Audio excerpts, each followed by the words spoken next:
saya akan menjelaskan tentang karya sastra pada periode 1950-an atau angkatan 50-an. Yang pertama yaitu sejarah angkatan 50-an, yaitu dimulai ketika Chairul Anwar meninggal dunia. Asrul Sani dan Rifai Hafid yang diharapkan untuk melanjutkan pelopor Chairul Anwar justru menjadi pasif dalam berkarya. Pada saat itu pula situasi nasional memburuk. Banyak pemimpin yang mulai kehilangan semangat mengisi kemerdekaan. Keberanian untuk korupsi dan manipulasi mulai mengkotori pikiran dan tindakan para pemimpin. Kepentingan golongan pun mulai ditonjolkan. Pada April 1952 diselenggarakan sebuah simposium tentang kesulitan-kesulitan zaman peralihan sekarang di Jakarta. Simposium ini diselenggarakan oleh golongan-golongan kebudayaan Galenggang, Lekra, Liga Komponis, Pen Klub Indonesia dan Pujangga Baru. Yang kedua, sastra majalah. Akibat dari krisis, maka berdampak pada krisis ekonomi yang kemudian timbul krisis sastra dan menjadi perdebatan pada periode ini. Sejak tahun 1953, Balai Pustaka yang menjadi pusat penerbit utama untuk buku-buku sastra menjadi tak menentu. Hal itu karena kurangnya anggaran untuk menerbitkan buku-buku, dan para pemimpin redaksi banyak yang korupsi. Dengan keadaan tersebut, para sastrawan yang tidak menulis roman besar, tetapi mereka hanya menulis cerpen-cerpen kecil yang waktu pembuatannya lebih singkat, dan mereka menerbitkan karya-karyanya pada sastra majalah. Karena anggaran penerbitannya lebih murah dan dapat dibeli oleh masyarakat kecil, sehingga semua orang dapat menikmati karya mereka. Keadaan seperti itu menyebabkan munculnya istilah sastra majalah yang pertama kali dipopulerkan oleh Nugroho.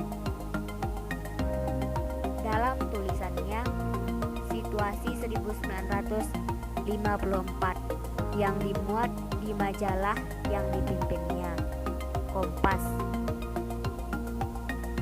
Para pengarang setelah angkatan 45 menghadapi kenyataan-kenyataan yang tidak menguntungkan kehadirannya.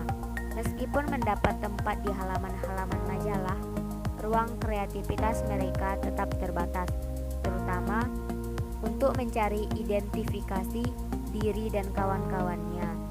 Hal ini disebabkan oleh redaksi majalah-majalah pada saat itu dipimpin oleh para pengarang angkatan 45. Yang ketiga yaitu pengarang dan karya sastra.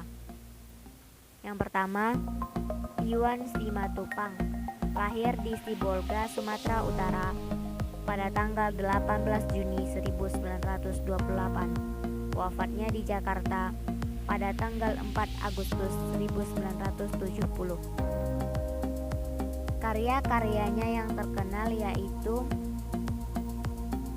drama Bulan Bujur Sangkar 1960, cerpen Lebih Hitam dari Hitam, kumpulan cerpen Tegak Lurus dengan Langit 1982. Yang kedua, Toha Muchtar, lahir di Kediri pada tanggal 17 September 1926. Wafatnya di Jakarta pada tanggal 19 Mei 1992. Karyanya yaitu novel berjudul Pulang pada tahun 1958. Novel Daerah Tidak Bertuan pada tahun 1963. Serta kumpulan cerpen Antara Wilis dengan Gunung Kelut pada tahun 1989. Yang ketiga, Ajib Rosyid dilahirkan di Jatiwangi, Cirebon pada tanggal 31 Januari 1938 yang menjadi profesor tamu pada Osaka Gaidai, Jepang. Karyanya yang terkenal yaitu Surat Cinta Endai Rosidin pada tahun 1960, Cari Muatan pada tahun 1959, serta Kumpulan Sajak Pesta pada tahun 1956. Selanjutnya, W.S. Rendra lahir di Solo, Hindia Belanda pada tanggal 7 November 1935. Wafatnya di Depok, Jawa Barat pada tanggal 6 Agustus 2009 pada umur 73 tahun. W.S. Rendra adalah sastrawan berkebangsaan Indonesia. Sejak muda dia menulis puisi.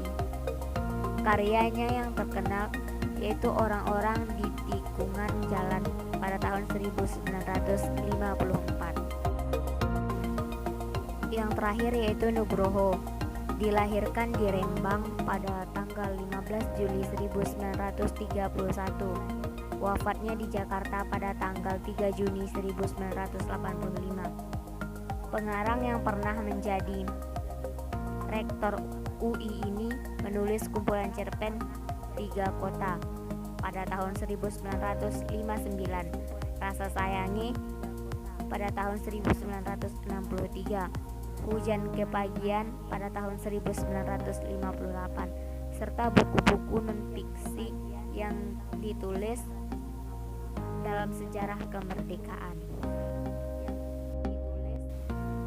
Impase dalam sastra Indonesia. Tahun 1953 di Amsterdam diselenggarakan simposium tentang kesusastraan Indonesia.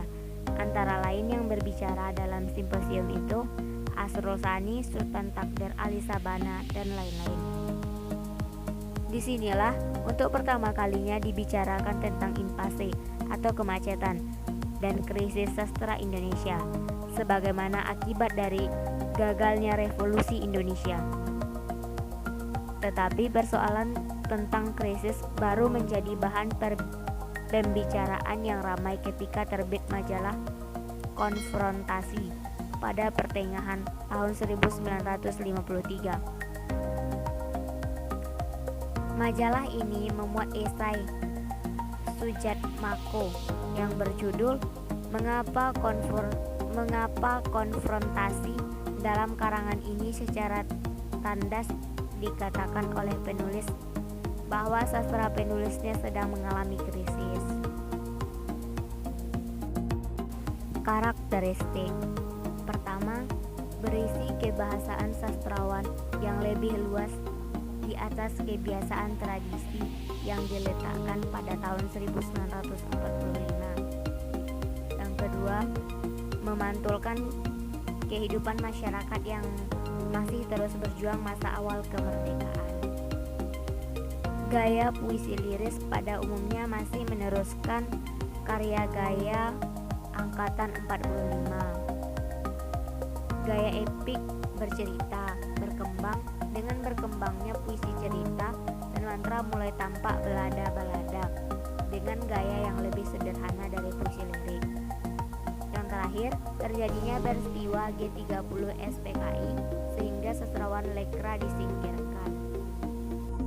Bedaan karya sastra periode 1950-an dengan karya sastra angkatan 45. Pengalaman hidup dan gejolak sosial politik budaya telah mewarnai karya sastra angkatan 45. Karya sastra angkatan ini lebih realistik dibandingkan karya sastra angkatan Pujangga Baru yang romantik idealistik. Karya-karya sastra pada angkatan ini banyak bercerita tentang perjuangan merebut kemerdekaan seperti halnya puisi-puisi Khairul Anwar. Sedangkan angkatan 50-an ditandai dengan terbitnya majalah sastra, Kisah Asuhan. Ciri angkatan ini adalah karya sastra yang didominasi dengan cerita pendek dan kumpulan puisi. Majalah tersebut bertahan sampai tahun 1956 dan diteruskan dengan majalah sastra lainnya.